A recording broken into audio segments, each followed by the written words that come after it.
Good evening, everybody, and welcome to the Gospelology podcast. My name is Latrice Williams McKnight, and I am the founder and creator of Gospelology, where we stem from Him. Tonight, we have an amazing show because we have an amazing young man with us tonight.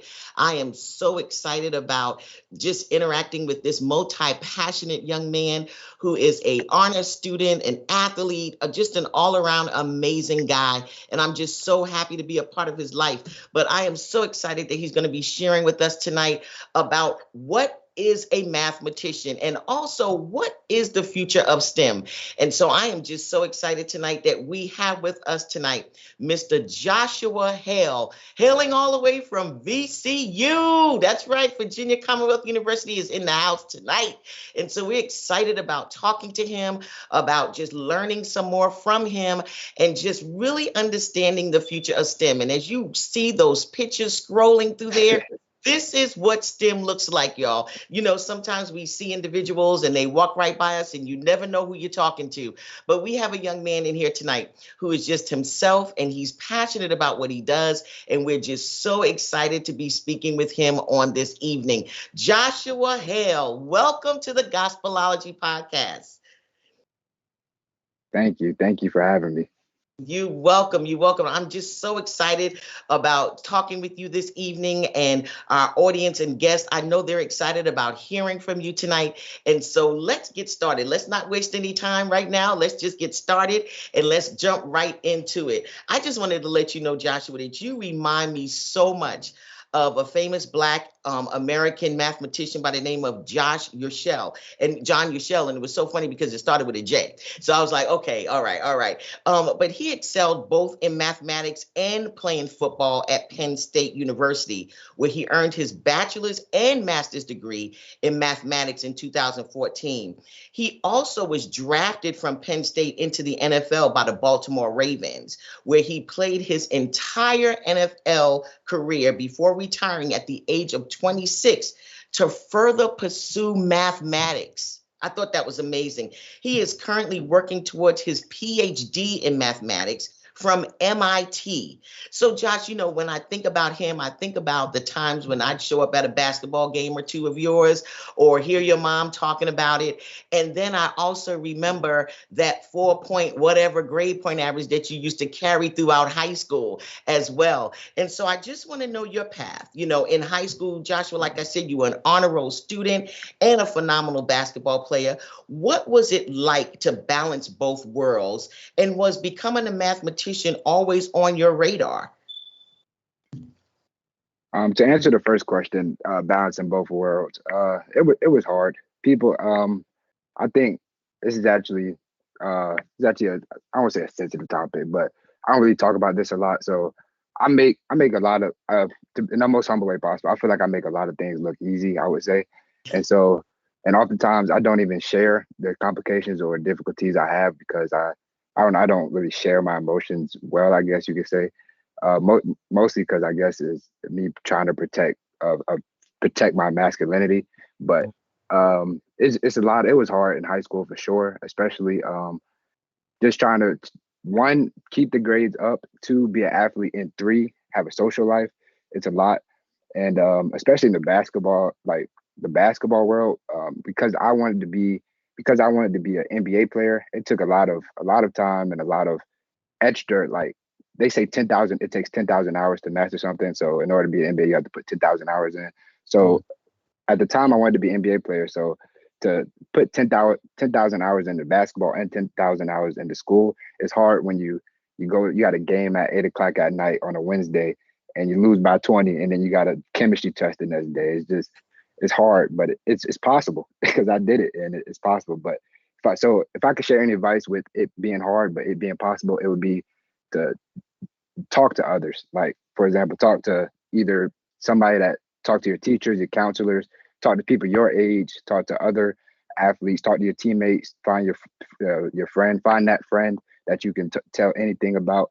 Don't keep your emotions in. Like, even if you feel like you're complaining or you're not complaining, you're just expressing your feelings. And I feel like if I would have just expressed my feelings better back then, it would have been less difficult and I would have had more, I guess you could say, emotional support. I'm not saying I was like depressed or anything of the sort, but just it could have went a lot smoother than what it went. And this is actually the clip that I'm just now seeing pop up on the screen. That's my friend Jeremiah. It's so funny because this is my roommate, and that's my friend. That's the friend I could go to, and I really tell him anything. But he's my roommate now. But yeah, that's funny that you had that clip. But but yeah, basketball. I wasn't as good as that guy because I didn't make it to the NBA or anything of the sort. I mean, I feel like I could have, but it was definitely difficult. In regards to mathematics picking me, um, I would say, well, versus me picking mathematics or mathematics picking me, I would say that it picked me. I don't I think at first, like I said, I wanted to be an NBA player, and then I wanted to be a pharmacist. Coming into VCU, actually, I majored in biology, and I wanted to be a pharmacist. But mainly that came from my want to cure cancer. But I didn't really have a passion for biology, so I quickly switched to mathematics, which I've always had a passion for. I literally just math always comes so easy to me. It's like secondhand. I don't know what it is. It's just I guess my God given talent. And so I finally decided to not run away from that and embrace that. And now I'm a math major, aspiring mathematician. And if I could give any advice to anybody, like in STEM, outside of STEM, kids, people older than me, whatever whatever you have fun doing or enjoy doing or comes easy to you or that talent, don't try to hide it or brush it away. And no matter what it is, even if your friend group doesn't do that same activity, just embrace whatever it is, especially for young African Americans in the STEM field.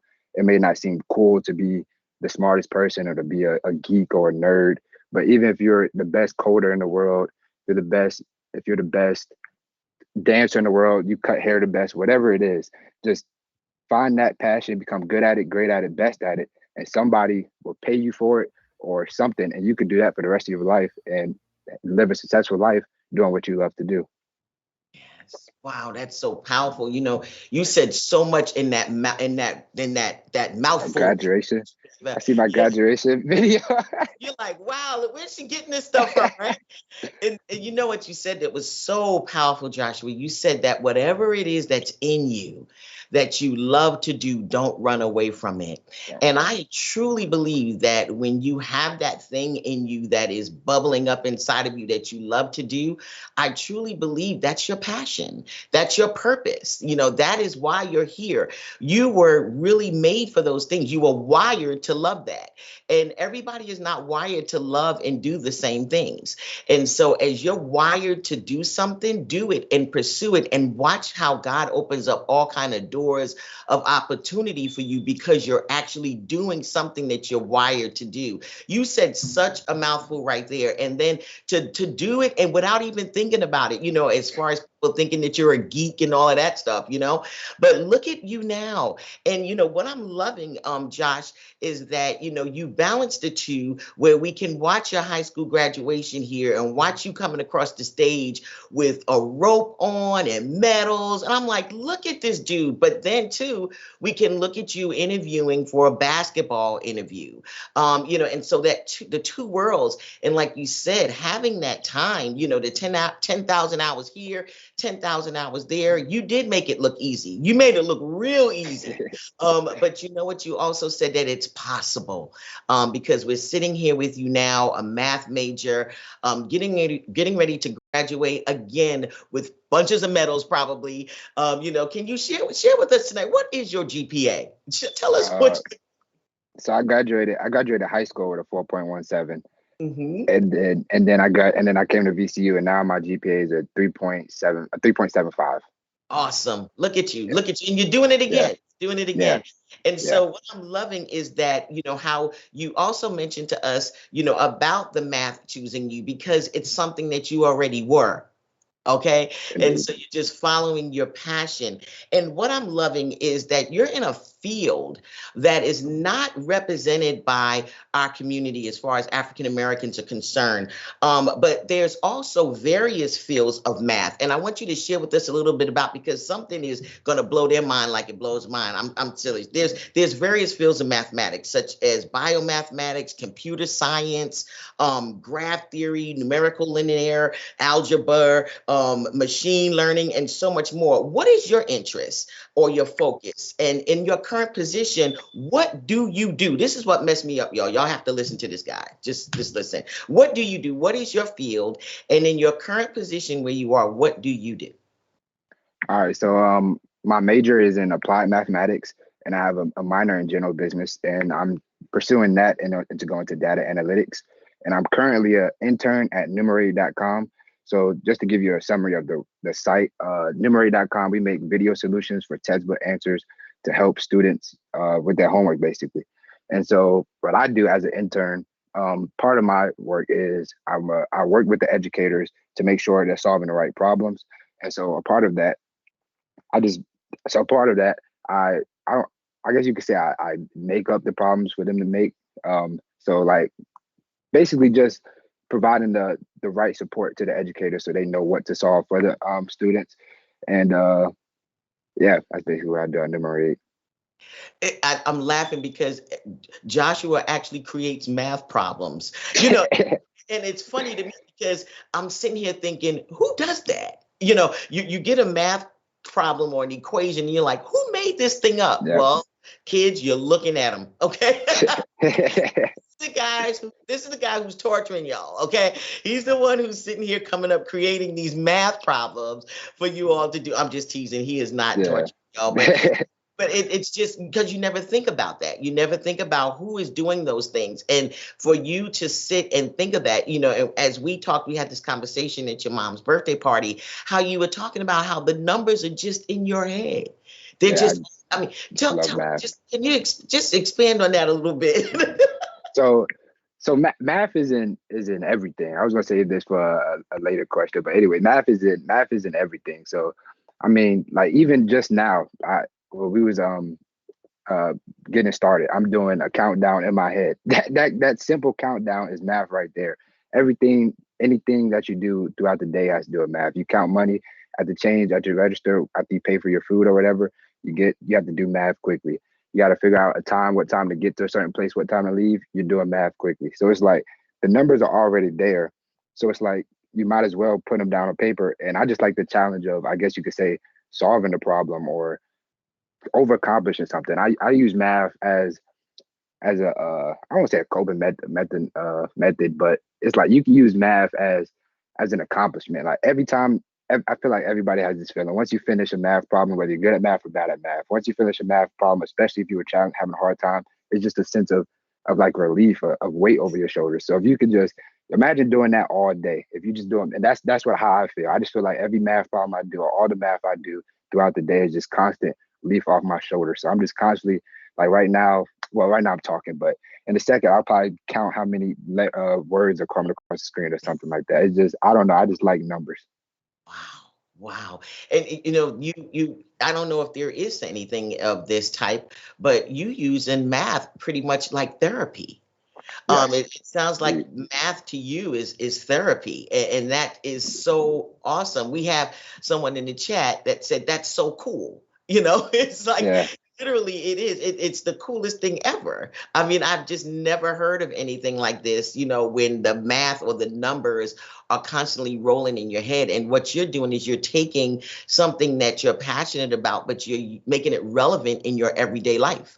It sounds like you're using math to cope with different things and using your math to calm you down and different things of that nature. And I just think that it's amazing. And I never thought about it like you just said. We use math in everything from Everything. telling the time to counting your change, to Yep. doing anything, the countdown. I mean, everything that we do, even the seconds on the clock, on the stoplight, you Yep. probably count that too, don't you? When you're at Yeah. In music, you got 8 counts, 16 counts. In art, they use geometry. I mean, math is literally in every aspect of life. Wow, wow, wow, wow. This is just amazing. Amazing. Just totally Yeah. amazing. Totally amazing.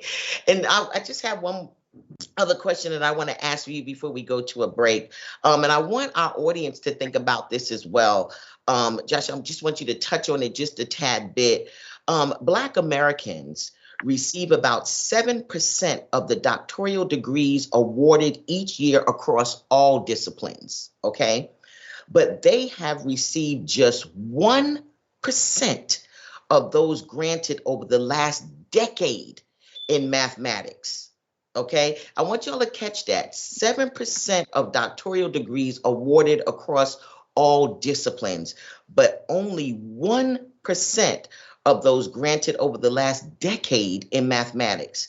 And so I understand that you are just getting ready to graduate in May with your undergrad, but do you feel the loneliness of being Black in a profession marked by extraordinarily racial imbalance already? Do you feel that already as a young African American? How do you feel in this field? If you could just touch on it just a tad bit, and then we'll reflect on it some more when we come back from our break. So in regards to the lack of us in mathematics and in STEM in general, I definitely to every day uh, before COVID, I don't really walk into too many classes anymore. But before COVID, I would be even well in the lower classes it wasn't as bad, but as I slowly started getting into higher level maths, even now, like the one math class I have now, which is 300 level, I'm the only African American male in there. And then also being African American male, I guess you call me cool because I have like tattoos and wear urban dress wear or whatever. And everyone else in there, I won't call them nerds or anything like that because I don't like that term myself. So, but I'll call, but I look different, just to say the least. And to look different, I do feel like sometimes all eyes are on me. Like it's like, and it's almost more pressure sometimes. It feels like I have to overcome whatever the stereotype is or whatever the doubts are in my abilities. And I just like math on my everyday. I use math every day to for a challenge. I use that. I accept that challenge, and I want to overcome that challenge. I want to be that African American that gets a degree in math, and whether I pursue math for the rest of my life or even change course, just knowing that I accomplished something that many people like me couldn't do. Just I like being different, and being different is good. It took me a long time to realize that being different can be great actually. Before there was any major innovations or any new ideas, anything, they were different. Sorry, excuse the train in the background. I'm in the city, but regardless, like I was saying, anybody they had to be different. If you think of like the Bill Gates, the Steve Jobs of the world, their idea was probably crazy to somebody, but it was different to somebody. They had to be different. And that difference is what all makes us special for one. And then that difference is what pushes the world. If we were all the same, we would just stay in the same place.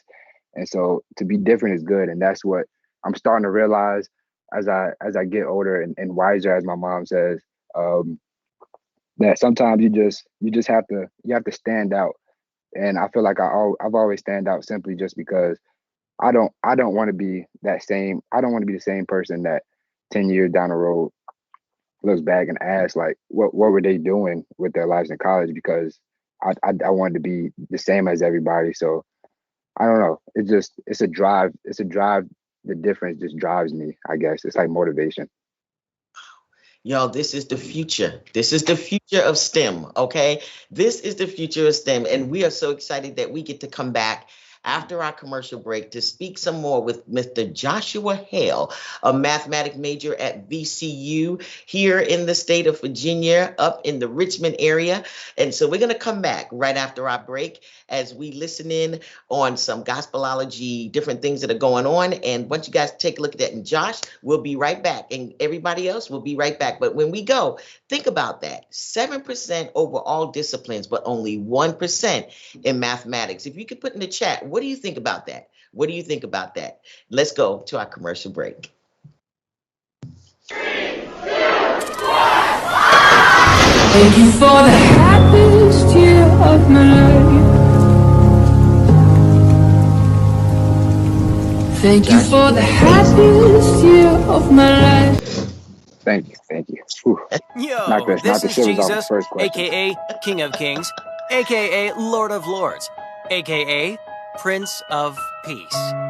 You get it.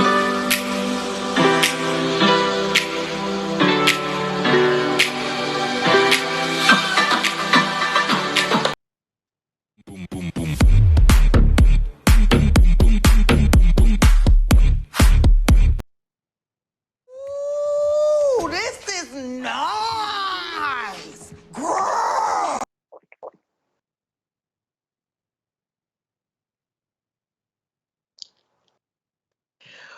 Okay, welcome back. I hope you guys got a chance to check out some of the Gospelology gear. You can head on over to gospelologyclub.com and check it out. And if you want, join our club. We're looking forward to having families there as well so that we can send you activities and games and lessons all throughout the week so that your kids can be involved in STEM activities and maybe even think about being a mathematician like our guest tonight. Again, we are here with Joshua Hale, who is a senior. He's getting ready to graduate, y'all, in May. I can't believe it. But he is a senior at VCU, and his major is math. And so we're just excited to be talking with him, the young man who actually creates the problems that you guys are in the equations that some of you probably have done. So, Josh, again, we're coming back. And before we left our break, we were just sharing about the scarcity of the African American community or African American students in the population in STEM, especially mathematics.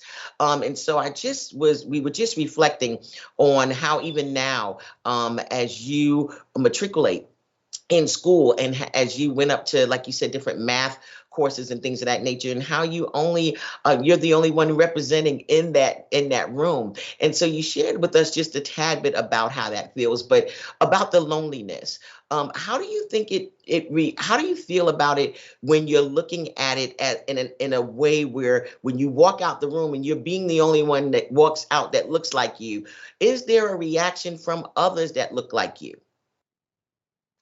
Um, I would say, well, necessarily. So I could say my friends. They encourage me. They're the ones that I guess you could say they keep me going. So if anything, it would be more positive because I'm such.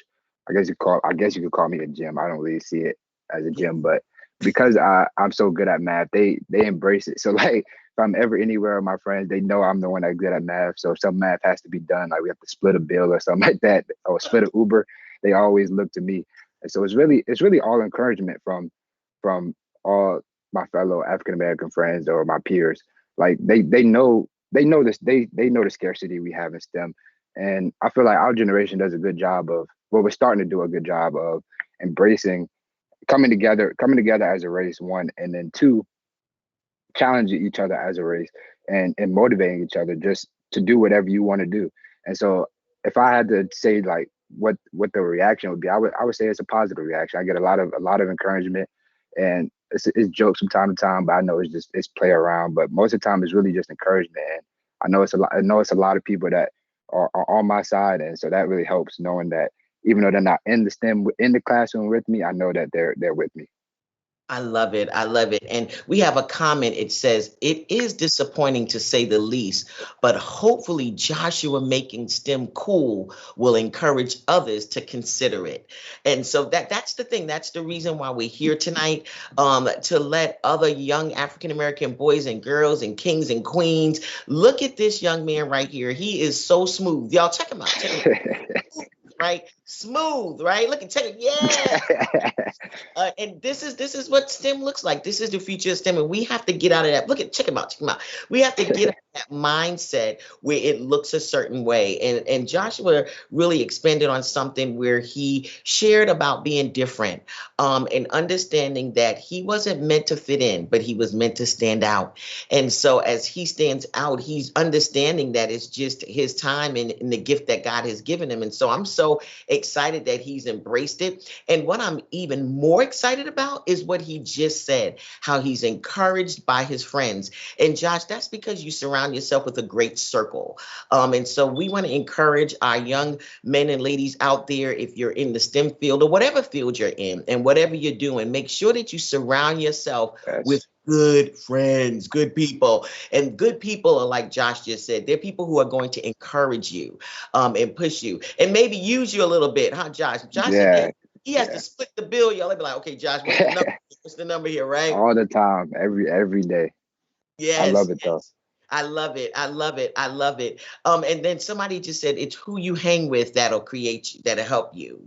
Who you flying with. Yes, who you flying with. So that's I awesome. agree. That is awesome. That is awesome. Now, I want you to let it to see. I want you to explain to us a little bit, Josh, too. What do you see as the future of STEM? And do you believe that there is a fundamental conflict between STEM world and the religion world and religion? And if you do you believe that it is one that will be resolved? So again, what do you see as the future of STEM? And do you believe that there is a fundamental conflict between the STEM world and religion? And if you do you believe that it is one that will be resolved?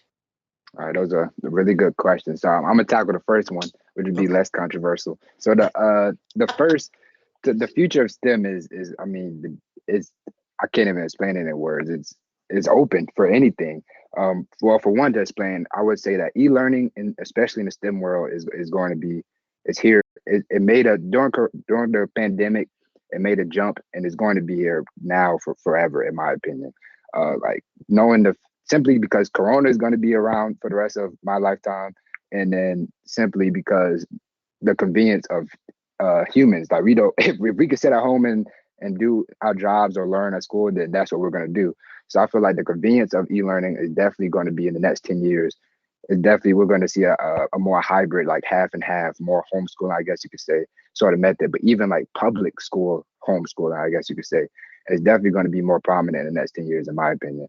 But in terms of the overall future of STEM, I mean, the door is open. Like I said, it takes somebody different for innovations. And just in my the short young 21 years I lived, I mean, technology has just shot up ridiculously.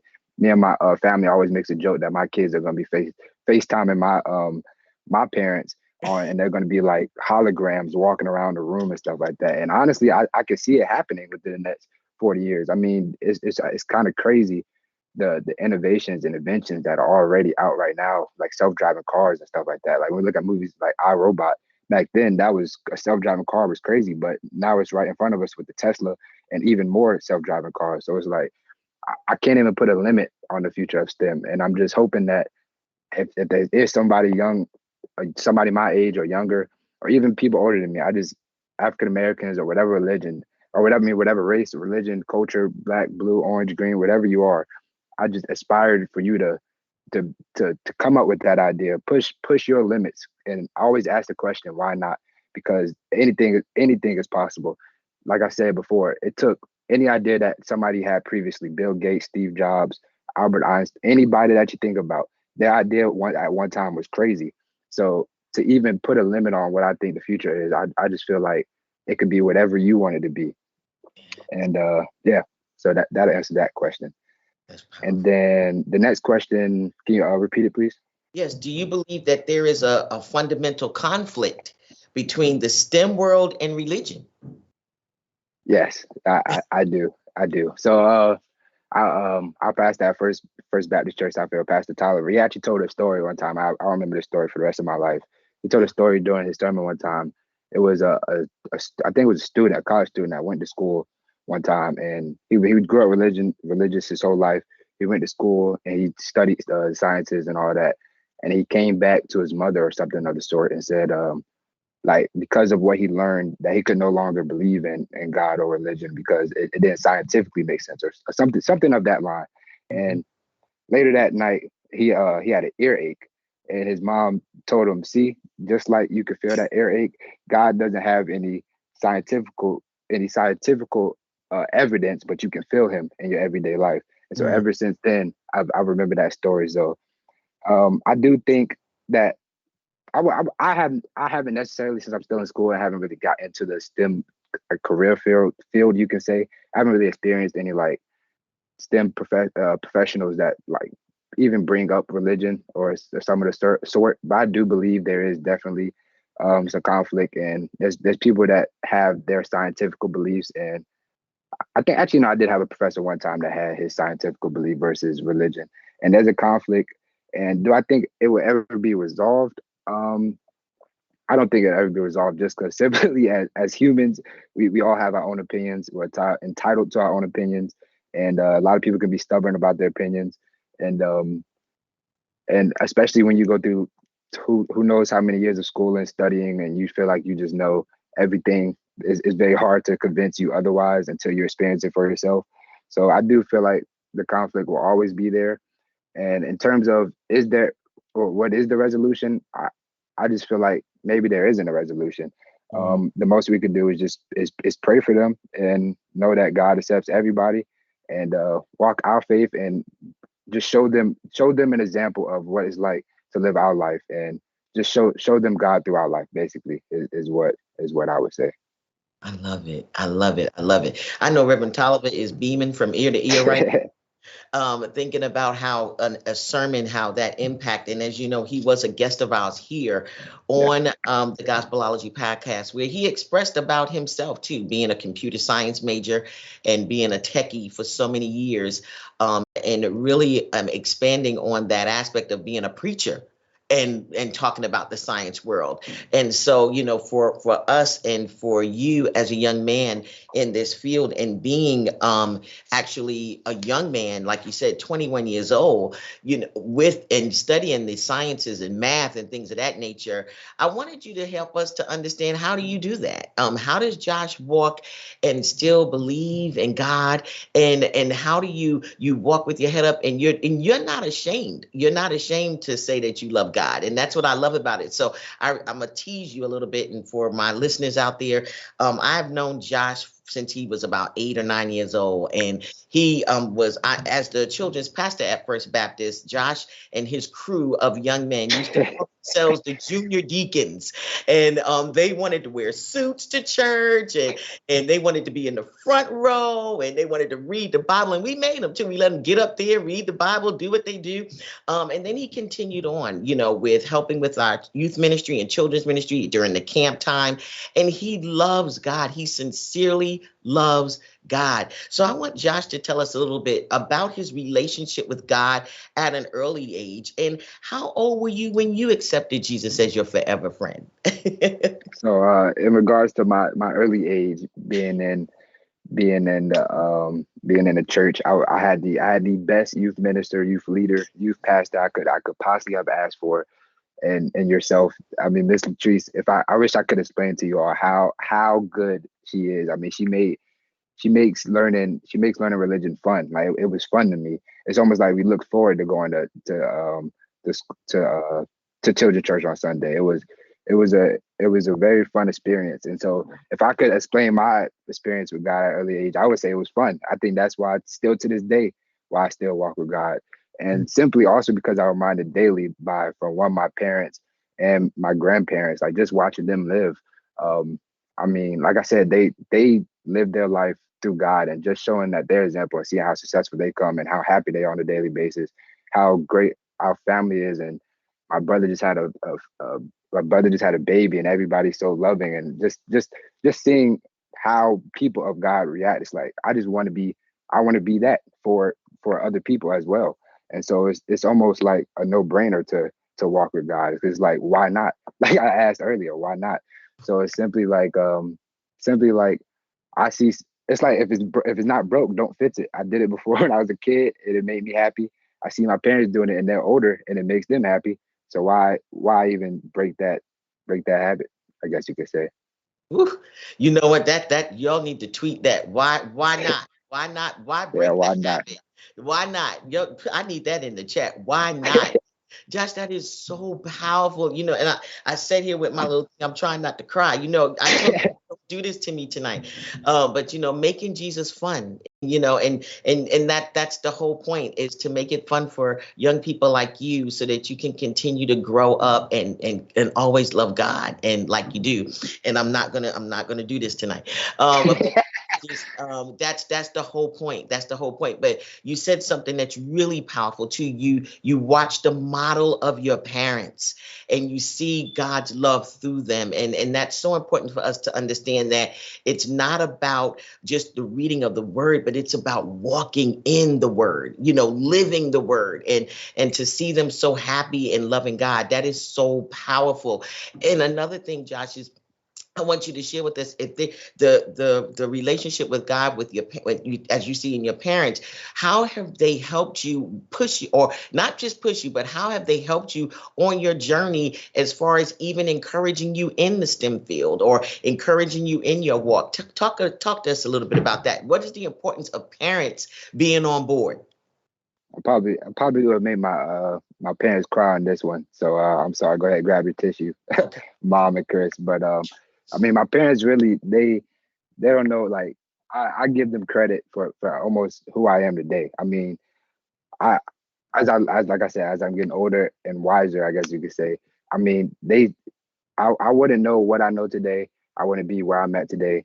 None of us would be if it wasn't for our parents. I mean, they from the time you're literally put on this earth, they they have to show you everything from the age of 0 to age of 18 or whenever you leave the house. They're responsible for you for every day, every meal you eat, every quote, all the clothes you put on your back, everything you do is up to your parents. And so I give them credit literally for my brain, my looks, my athleticism.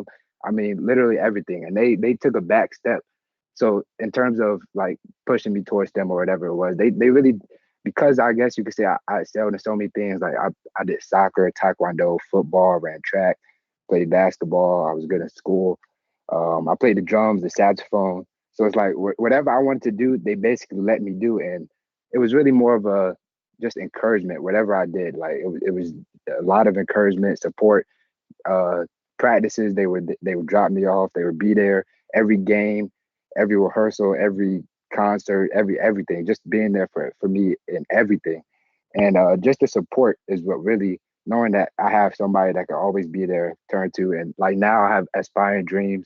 Like I'm chatting to you all right now. If I want to just talk about my day or talk about something that's on my mind, they're there for me. So just simply just being there and not too not too strict, I guess you could say, and giving me the freedom to try different things and just find myself in the world. And me finding STEM, they uh they know that it's my passion now, and they're still with me. Even if I want to change my mind today and say I want to be a lawyer, they would be with that as well. So it's really just being their support and giving me freedom to find myself and to do what I want to do. Mm, oof. Okay, Miss Shanita, I'm praying for you now. For all the parents out there, like Josh said, that they need you. Your kids need you. They need you to keep them encouraged. They need you to be there, to push them, to encourage them, to inspire them, and to be that go to for them, and so that they can make sure that they're leading, going in the right way. And so for all my parents, this is for y'all.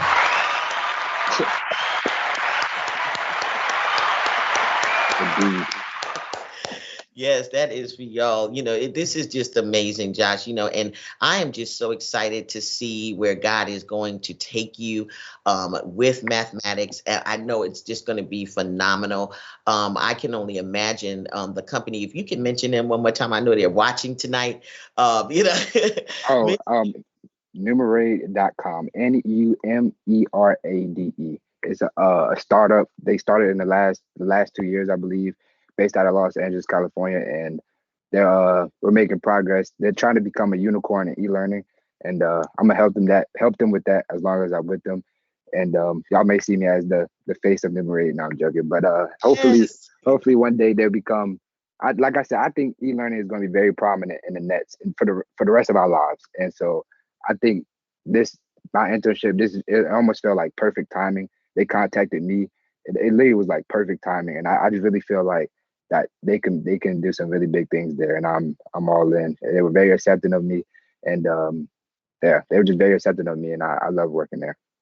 I love it. I love it. I love it. So they are for online students. Is that correct? Or Yeah. students? Could you just tell us a little bit about it? If we have some listeners out there who are interested in contacting them, what is it that they exactly do for the students, or how can they get in touch with them as well?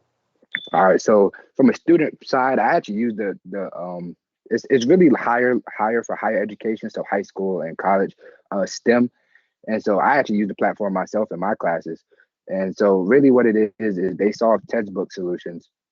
So either textbook solutions via video, and then the teachers or grad students, college students. I actually was an educator I signed on as an educator and then switched over to the business side, I guess, the business aspect side of it.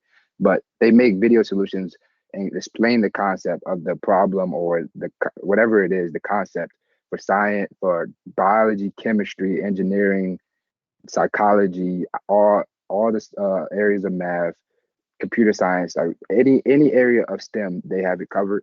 And basically, so let's say you're having trouble on a homework problem, and your parents can't help you, the teacher isn't answering your emails on time, or the homework's due at 12 or something like that. What you can do is, instead of asking a friend or going online looking for the answer, you can go to numerate.com, and what you can do is search the problem, find the problem.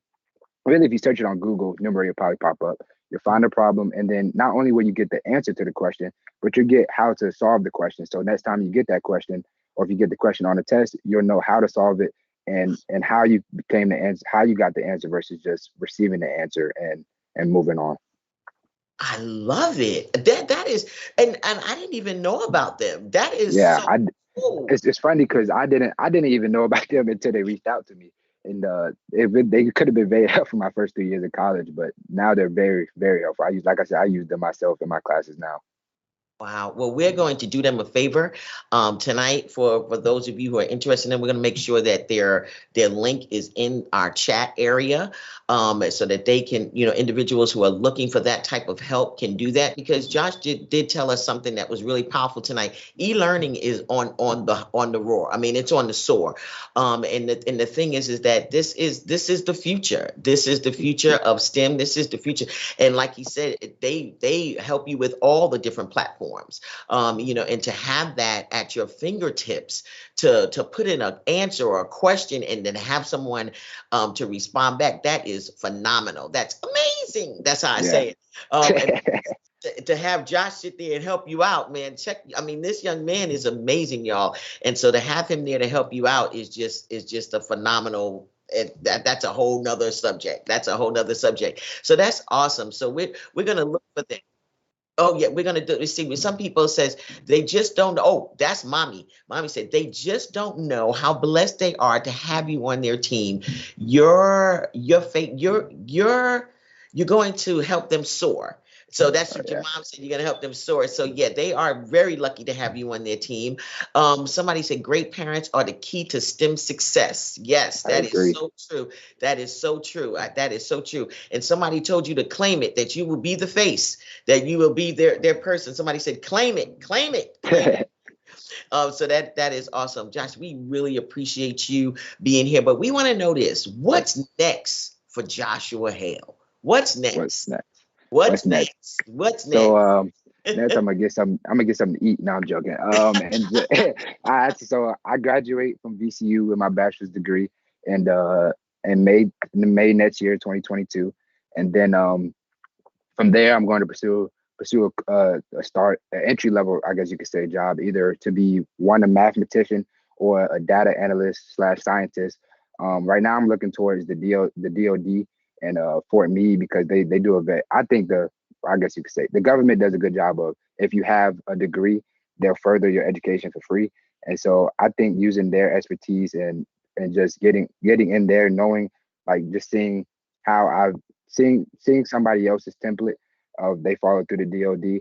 I'm probably going to go in that direction, and then eventually I feel like I was born to be a leader, so I definitely want to pursue uh, my entrepreneur goals, and eventually the final goal is to be sitting in Calabasas, where I have my black owned healthcare chain with all my friends working for dentists, physical therapy, anything. I just want to be a Centera, but black owned healthcare chain, and so yeah, with my last name on it. So that's the final goal.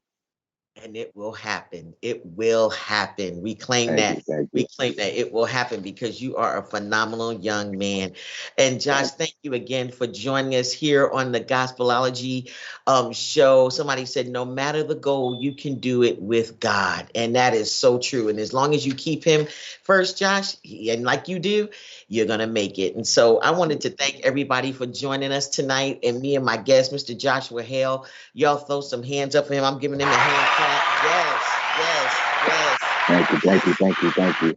We enjoyed having him this evening. And for all of you out there, remember that you can pursue your dreams and always go for that thing that you feel inside of you that is pushing you to do what you want to do, because that is your purpose and that is your passion. Again, Joshua, thank you for just educating us on the future of STEM. We love you. We love you. I love you. I Thank love you. you. I love you too. Thank you. Thank you. All right, guys, we're going to go out with the Gospelology theme song. And we thank you again for joining us here on the Gospelology podcast, where we stem from him. Take it away.